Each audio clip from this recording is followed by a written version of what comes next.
السلام علیکم ورحمۃ اللہ وبرکاتہ۔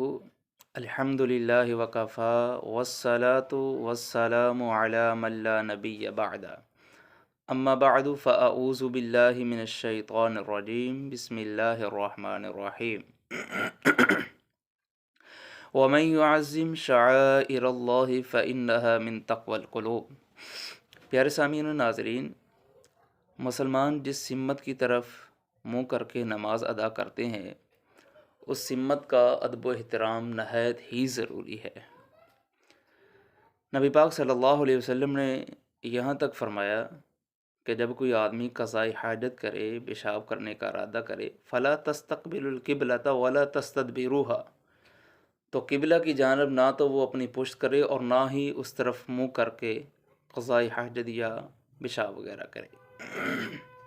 حتیٰ کہ اس سمت کا ادب و احترام اس قدر ضروری ہے، نبی پاک صلی اللہ علیہ وسلم کے دور میں ایک آدمی نے نماز پڑھاتے ہوئے قبلہ کی جانب تھوکا تو اللہ کے پیغمبر صلی اللہ علیہ وسلم نے اس آدمی کو امامت سے معزول کر دیا تھا کہ قبلہ کی جانب جو آدمی تھوکتا ہے، اللہ کے پیغمبر صلی اللہ علیہ وسلم کی ہاں وہ اس قدر معیوب اور ناپسندیدہ ہے کہ آپ اس کو امامت سے معزول کر دیتے ہیں۔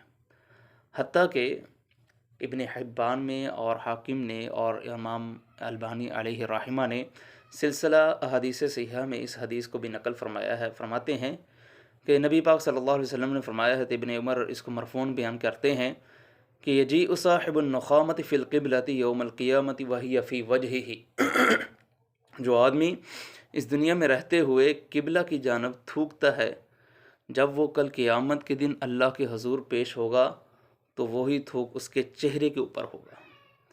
پیارے سامعین و ناظرین، غور کرنے کی بات یہ ہے کہ اس قدر یہ اللہ کے ہاں معیوب ہے کہ وہی تھوک اس کے چہرے کے اوپر ہوگا۔ آپ لوگوں میں دنیا میں بھی دیکھا ہوگا کہ آدمی کی انتہائی ذلت کی یہ اخیر ہے، کسی کے ساتھ یوں سمجھ لیجئے کہ نفرت کا اظہار اس طرح سے کیا جاتا ہے، آخری حد کے وقت کے آدمی اس کے اوپر تھوکتا ہے، اس کی طرف تھوکتا ہے، تو یوں سمجھ لی جاتا ہے کہ اس کے ساتھ اب بہت زیادہ ناراضگی والا معاملہ ہے۔ تو جس آدمی کے کل قیامت کے دن جس آدمی کے چہرے کے اوپر تھوک ہوگا، وہ اللہ کے ہاں کس قدر ددکارا ہوا ہوگا، کس قدر وہ پوری انسانیت کے سامنے ذلیل و رسوا ہو رہا ہوگا کہ جس کے چہرے کے اوپر تھوک ہوگا۔ کس آدمی کے چہرے کے اوپر تھوک ہوگا؟